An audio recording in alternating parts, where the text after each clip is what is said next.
Stock market లో కొత్తగా beginners కి అయితే primary market and secondary market గురించి అయితే తెలియదు.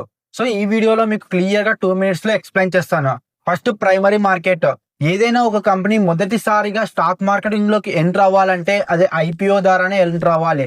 ఐపీఓ వచ్చి ఇనిషియల్ పబ్లిక్ ఆఫరింగ్. దీని ద్వారా అయితే డైరెక్ట్ గా ఇన్వెస్టర్స్ కి అయితే కంపెనీ తన షేర్స్ ని అమ్ముతుంది. ఈ ప్రాసెస్ మొత్తం ఓన్లీ ప్రైమరీ మార్కెట్ లో మాత్రమే జరుగుతుంది. Next secondary market.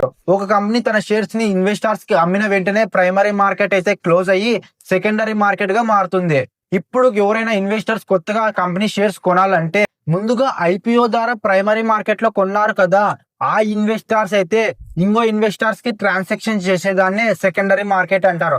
ఇందులో కంపెనీ అయితే ఏ మాత్రం ఇన్వాల్వ్ కాదు. ఇన్వెస్టర్స్ నుంచి ఇన్వెస్టర్స్ కి అయితే షేర్స్ ట్రాన్సాక్షన్ జరుగుతాయి. దీన్నే సెకండరీ మార్కెట్ అంటారు. సో ప్రైమరీ మార్కెట్ అంటే ఏంటో, సెకండరీ మార్కెట్ అంటే మీకు క్లియర్ గా అర్థమైంది అనుకుంటా. ఈ వీడియో మీకు ఏమాత్రమైనా యూస్ఫుల్ అనిపిస్తే లైక్ చేయి, షేర్ చేయి అండ్ సబ్స్క్రైబ్ చేసుకో.